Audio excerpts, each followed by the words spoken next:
Prime Minister waa u mahad celinayaa waana ku hambalyeynaya fursadda markii ugu horeysay dadka uu siiyay inuu soo fadhiisto waa arin loo baahnaa muxuu ahaa space-ka inta wax xukuntay inta la xukumo farqiga u dhaxay inuu soo gaabto waa loo baahnaa marka Prime Minister waxaan leeyahay ku hambalyeynaya midaan iyo kuwii ka horeeyay oo bariyaan suubaday dhaqan cusub bilowdo way hore u sii wadaan ku leenahay saddex su'aalood oo aad u kooban aan qabaa aniga mid ugu horeysay waxay tahay يعني طبعا مشكلتها الدولة أمة دجال سكية كسر بحر قبطة دمان قبنا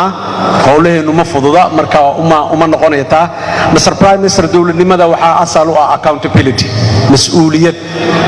إن قفك حلك اللودي بي مسؤولية اللودي بمستوى دون تاعته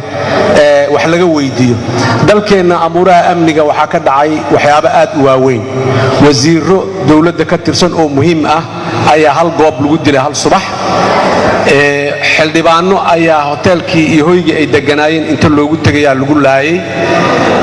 arday muxuu ahaa dawladdu isku keentay oo waxbarasho ay u qaadaysa ayaa maalintii ugu dambeysay 100 ku dhawaada ayaa la dilay intaasoo dhan annagu maanan arkin dabcan qaar xukuumaddaada way ka horeeyeen qaarna shilalkaas iyo kuwa kale badan qaarna intii xukuumaddaadu jirtay ay dhahay wali maynaan arkin qof mas'uuliyadaas qaaday oo mas'uuliyaddii amni ee dadkaas ka saareed intuu ka soo bixi waaye ama xil looga qaaday ama su'aal lagu weydiiyay oo accountable u noqday xilkiisa uu gudan waaye adduunyada qarniga 20 maanta waxaan maraynaa natural disaster inta dhaco nin in la yiraahdo kama diyaar garoobin oo xilki looga qaado 100 qofood oo Soomaaliya dad ku dhow inay inta dhimato ee qofna aan waxba laga weydiinin oo hawsha caadi iska ahaato su'aashaas waxaa rabaa xukuumadda maxaa uga tala ah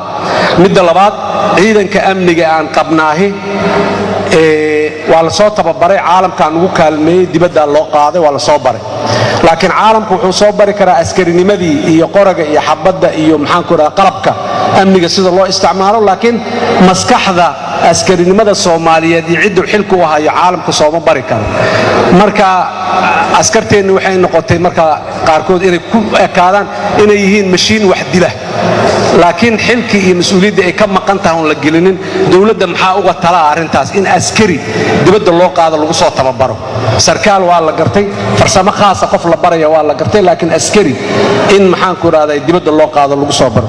arinta kale waa qodobka saddexaad waa compensationka taliyaha maxuu ka tali ku xigeenka ciidanka booliska warbixintiisa waxa kamid ahayd 80 iyo dhowr askari oo booliis oo dhimatay iyo 100 iyo jarjar maxaan ku raaday dhaawac oo tacbaana haddana waxa laga hadlay arinta dhaqaalaha ciidanka ku saabsan dabcan aad iyo aad ayaan kugu raacsanahay ciidankeena iyo amnigeena si aan annaga u lahaano xoolo annaga naga yimiday waa inay ku jiraan ay ku noolaadaan laakiin maamaha jirta ahayday rizq reerka waa ku jiraaya rag ka soo bixiyay rabta dawladda maxaa uga barnaamij ah si loo helo in aan askarteena amniga sugaysa dhaqaale annagu aan leenahay ay ku bixiso ay u hesho dadka uga hesho ay muxuu ahay ay ku noolayso halka hadda muxuu ahay aniga saddexda su'aalood ayaan qabaa inta kale midna ayaad maasantahay xasan sheekh oo kamida dadkii ugu horeeyay xisbiya siyaasadeed furta su'aalaha ayaan ra'iisul wasaaraha u gudbinaynaa kadibna haddii ilaahay noo sii wada doon حسن الشيخ وعاد بان ugu faraxsanahay inuu maanta ka soo qayb galo saaxiib aan isnaqaan weeye waa nin aqoonyahan wanaagsan weeye accountability Soomaaliya dibta ay ku jirto maanta 20 sano waxa looga bixi waayay waxa la yiraahdaa impunity in ka soo lagu yiraahdaa dambiile aan la taaban karin dambiile garab og dambiile reer leh dambiile qabiil ku daaban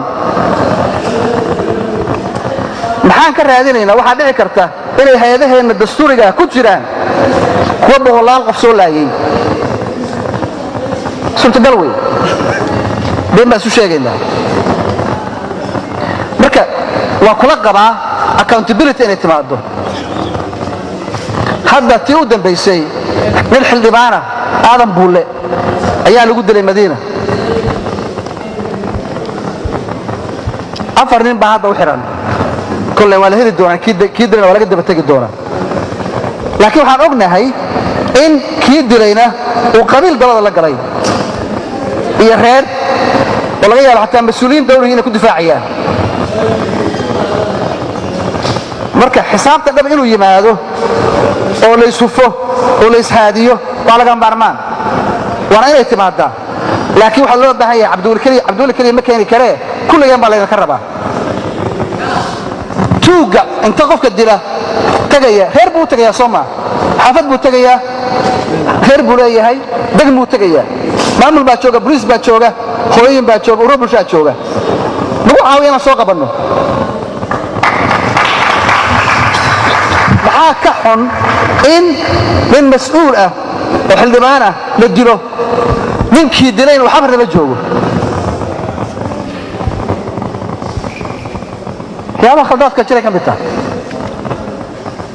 anuguna maajid bulad ma maajid maartay waan ma wato inta saasa waxa baan ku baadinay Cabdulle ma wato